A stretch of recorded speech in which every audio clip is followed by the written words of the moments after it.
ಕೋಲಾರ ಜಿಲ್ಲೆಯ ಮಾಲೂರು ತಾಲೂಕಿನಲ್ಲಿ 4 ಮೇಲೆ ಹುಚ್ಚುನಾಯಿ ದಾಳಿ ನಡೆಸಿದೆ. ದೊಡ್ಡ ಇಗ್ಗಲೂರು, ದೊಡ್ಡ ಕಲ್ಲಹಳ್ಳಿ, ಗೊಲ್ಲಹಳ್ಳಿ ಗ್ರಾಮಗಳಲ್ಲಿ ಜನರ ಮೇಲೆ ಹುಚ್ಚುನಾಯಿ ದಾಳಿ ನಡೆದಿದ್ದು, ಪ್ರಭಾಸ್, ಕದಿರಪ್ಪ, ಇಂದಿರಮ್ಮ ಹಾಗೂ ಕೆಂಪಮ್ಮ ಎಂಬುವವರು ಹುಚ್ಚುನಾಯಿ ದಾಳಿಯಿಂದ ಮಾಲೂರು ಆಸ್ಪತ್ರೆಗೆ ದಾಖಲಾಗಿದ್ದಾರೆ. ಹೆಚ್ಚಿನ ಚಿಕಿತ್ಸೆಗಾಗಿ ಪ್ರಭಾಸ್, ಇಂದಿರಮ್ಮ ಕೋಲಾರದ ಖಾಸಗಿ ಆಸ್ಪತ್ರೆಗೆ ರವಾನಿಸಲಾಗಿದ್ದು, ನಾಯಿಗಳ ಹಾವಳಿ ತಪ್ಪಿಸುವಂತೆ ರಾಜನಹಳ್ಳಿ ಪಂಚಾಯಿತಿಗೆ ಗ್ರಾಮಸ್ಥರು ಆಗ್ರಹಿಸಿದ್ದಾರೆ. ಧಾರವಾಡದ ವಿವಿ ಆವರಣದ ವಸತಿ ನಿಲಯದಲ್ಲಿ ಕೋತಿಗಳ ಕಾಟಕ್ಕೆ ಹೆದರಿ ಯುವತಿಯೊಬ್ಬಳು ಕಟ್ಟಡದ ಮೇಲಿಂದ ಕೆಳಗೆ ಬಿದ್ದು ಗಂಭೀರವಾಗಿ ಗಾಯಗೊಂಡಿದ್ದಾಳೆ. ವಸತಿ ನಿಲಯದ ಆವರಣದಲ್ಲಿ ಕೋತಿಗಳ ಸಂಖ್ಯೆ ಹೆಚ್ಚಾಗಿದ್ದು, ಅವುಗಳ ಉಪಟಳದಿಂದ ತಪ್ಪಿಸಿಕೊಳ್ಳಲು ಯುವತಿ ಪ್ರಯತ್ನಿಸಿದಾಗ ಈ ಅನಾಹುತ ಸಂಭವಿಸಿದೆ. ಕರ್ನಾಟಕ ವಿಶ್ವವಿದ್ಯಾಲಯ ಆವರಣವು ಅರಣ್ಯ ಪ್ರದೇಶದಂತಿದ್ದು, ಇಲ್ಲಿ ಕೇವಲ ಕೋತಿಗಳಷ್ಟೇ ಅಲ್ಲದೆ ಚಿರತೆಗಳ ಹಾವಳಿಯೂ ಕೂಡ ಹೆಚ್ಚಾಗಿದೆ. ಈ ಬಗ್ಗೆ ವಿದ್ಯಾರ್ಥಿಗಳು ಮತ್ತು ಪೋಷಕರು ಆತಂಕ ವ್ಯಕ್ತಪಡಿಸಿದ್ದಾರೆ. ಗಾಡಿ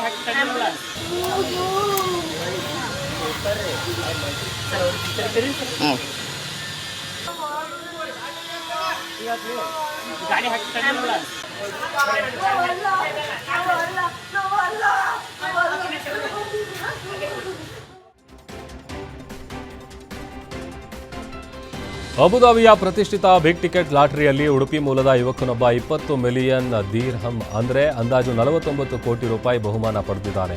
ಉಡುಪಿ ಜಿಲ್ಲೆಯ ಉದ್ಯಾವರದ 33 ವರ್ಷದ ಶಂತನು ಶೆಟ್ಟಿಗಾರ್ ಬಂಪರ್ ಲಾಟರಿ ಗಳಿಸಿದ್ದಾರೆ. ಕಳೆದ 8 ವರ್ಷಗಳಿಂದ ಒಮನ್ ರಾಜಧಾನಿ ಮಸ್ಕತ್ನಲ್ಲಿ ಅಂಗಡಿ ವ್ಯಾಪಾರಸ್ಥಕ್ಕಾಗಿ ಕೆಲಸವನ್ನ ಮಾಡಿಕೊಂಡಿದ್ರು. ಈ ಟಿಕೆಟ್ ಅನ್ನು ಅವರು ತಮ್ಮ ಒಬ್ಬ ಸ್ನೇಹಿತನೊಂದಿಗೆ ಜಂಟಿಯಾಗಿ ಖರೀದಿಸಿದ್ದು, ಬಹುಮಾನದ ಮೊತ್ತವನ್ನು ಇಬ್ಬರು ಹಂಚಿಕೊಳ್ಳಲಿದ್ದಾರೆ. ಶಂತನು ಅವರು ಕಳೆದ ಡಿಸೆಂಬರ್ 27ರಂದು ಹೆಣ್ಣು ಮಗುವಿಗೆ ತಂದೆಯಾಗಿದ್ದು, ಮಗುವಿನ ಆಗಮನದ ಬೆನ್ನಲ್ಲೇ ಈ ಅದೃಷ್ಟ ಒಲಿದಿದೆ ಅಂತ ಹರ್ಷ ವ್ಯಕ್ತಪಡಿಸಿದ್ದಾರೆ. ಪಂಪ್ ಸೆಟ್ ಕೇಬಲ್ ಕಳ್ಳತನ ಮಾಡ್ತಿದ್ದ ಖದೀಮರನ್ನ ಗ್ರಾಮಸ್ಥರು ಬೆನ್ನಹತ್ತಿದ್ದು, ಕಾರು ಹಾಗೂ ಕದ್ದ ಕೇಬಲ್ ರಾಶಿಯನ್ನ ಬಿಟ್ಟು ಖದೀಮರು ಎಸ್ಕೇಪ್ ಆಗಿದ್ದಾರೆ. ಈ ಘಟನೆ ಹಾವೇರಿ ತಾಲೂಕಿನ ಗುಯಿಲುಗುಂದಿ ಗ್ರಾಮದಲ್ಲಿ ನಡೆದಿದೆ. ರಾತ್ರಿ ವೇಳೆ ಖದೀಮರು ರೈತರ ಜಮೀನುಗಳಿಗೆ ನುಗ್ಗಿ ಪಂಪ್ ಸೆಟ್ಗೆ ಹಾಕಿದ್ದ ಲಕ್ಷಾಂತರ ರೂಪಾಯಿ ಮೌಲ್ಯದ ಕೇಬಲ್ಗಳನ್ನು ಕಳ್ಳತನ ಮಾಡಿ ಎಸ್ಕೇಪ್ ಆಗ್ತಾ ಇದ್ರು. ನಿನ್ನೆ ಊರ ಜನರ ಕೈಗೆ ಸಿಕ್ಕ ಹಿನ್ನೆಲೆ ಖದೀಮರು ಕಾರು ಹಾಗೂ ಕದ್ದ ಕೇಬಲ್ ವೈರ್ಗಳನ್ನು ಬಿಟ್ಟು ಪರಾರಿಯಾಗಿದ್ದಾರೆ. ಸದ್ಯ ಸ್ಥಳಕ್ಕೆ ಪೊಲೀಸರು ಭೇಟಿ ನೀಡಿ ಪರಿಶೀಲನೆ ನಡೆಸಿದ್ದಾರೆ.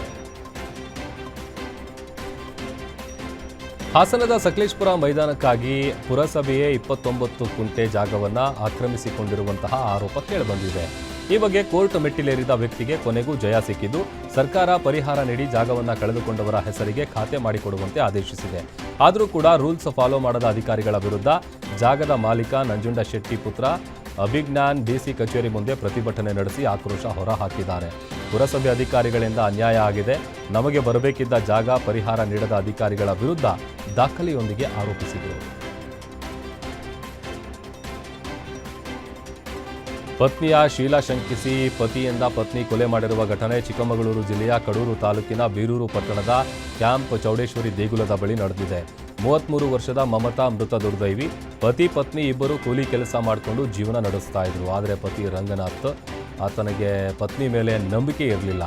ಇಬ್ಬರ ಮಧ್ಯೆ ಪ್ರತಿನಿತ್ಯ ಜಗಳ ನಡೀತಾ ಇತ್ತು. ನಿನ್ನೆ ಕೋಪಗೊಂಡ ಪತಿ ಪತ್ನಿಯ ವೇಲ್ನಿಂದ ಕುತ್ತಿಗೆ ಬಿಗಿದು ಕೊಲೆ ಮಾಡಿದ್ದಾನೆ. ಸ್ಥಳಕ್ಕೆ ಪೊಲೀಸರು ಭೇಟಿ ನೀಡಿ ಪರಿಶೀಲನೆ ನಡೆಸಿದ್ದು, ಬೀರೂರು ಪೊಲೀಸ್ ಠಾಣೆಯಲ್ಲಿ ಪ್ರಕರಣ ಕೂಡ ದಾಖಲಾಗಿದೆ. ಸ್ಕೂಟರ್ ಬಸ್ ಡಿಕ್ಕಿಯಾಗಿ ಓರ್ವ ಯುವತಿ ಸಾವನ್ನಪ್ಪಿದ್ದಾಳೆ. ಮಂಗಳೂರಿನ ನಂತೂರು ಸರ್ಕಲ್ ಬಳಿ ದುರಂತ ನಡೆದಿದ್ದು, 26 ವರ್ಷದ ದೀಪ್ತಿ ಎಂಬಾಕೆ ದುರಂತ ಅಂತ್ಯ ಕಂಡಿದ್ದಾಳೆ. ಶಿವಬಾಗ್ ಕಡೆಯಿಂದ ವಮಂಜೂರ್ಗೆ ತೆರಳುತ್ತಿದ್ದ ವೇಳೆ ದೀಪ್ತಿಗೆ ನಂತೂರು ಬಳಿ ಖಾಸಗಿ ಬಸ್ ಸ್ಕೂಟರ್ಗೆ ಡಿಕ್ಕಿ ಹೊಡೆದಿದೆ.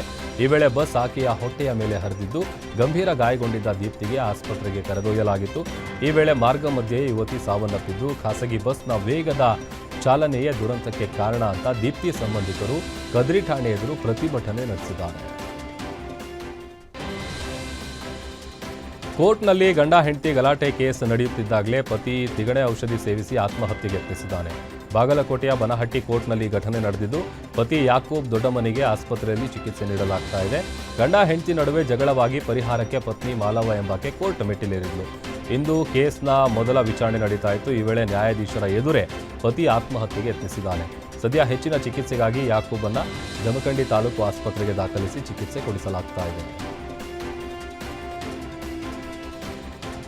ಹಾವೇರಿ ಜಿಲ್ಲೆಯ ಹಾನಗಲ್ ತಾಲೂಕಿನ ಅಕ್ಕಿಆಲೂರು ಪಟ್ಟಣದಲ್ಲಿ ಕುಮಾರ ಶಿವಯೋಗಿಗಳು ಮತ್ತು ಚನ್ನವೀರ ಸ್ವಾಮೀಜಿಗಳ ಪುಣ್ಯ ಸ್ಮರಣೆ ಹಾಗೂ ವೀರಭದ್ರೇಶ್ವರ ಜಾತ್ರಾ ಮಹೋತ್ಸವ ನಡೆಯಿತು.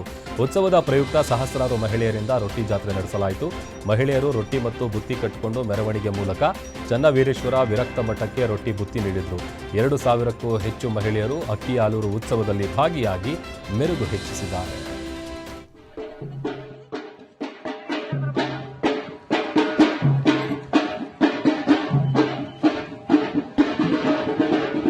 ರೊಟ್ಟಿ ಉತ್ಸವದ ಸಲುವಾಗಿ ರೊಟ್ಟಿ ತಗೊಂಡು ಮಠಕ್ಕೆ ಹೋಗಿ ಕೊಟ್ಟು ಅಲ್ಲಿ ಒಂದು ಎಲ್ಲ ಹೆಣ್ಮಕ್ಳು ಒಂದು ಒಳ್ಳೆ ಬಾಂಧವ್ಯ ಬೆಸಿತ್ತು.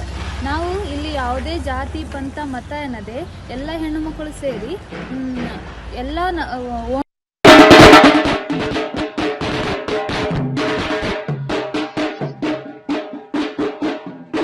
ಅಂತದ್ ಮತ್ತೆ ಅಜ್ಜಾರ ಏನಾದ್ರು ನೀವು ಪ್ರತಿ ಮನೆಯಿಂದ ನಿಮಗೆ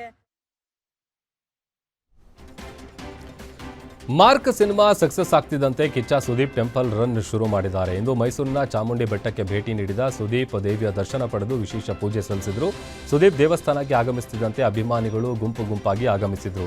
ಇದೇ ವೇಳೆ ಸೆಲ್ಫಿಗೆ ಫ್ಯಾನ್ಸ್ ಮುಗಿಬಿದ್ದಿದ್ದಾರೆ.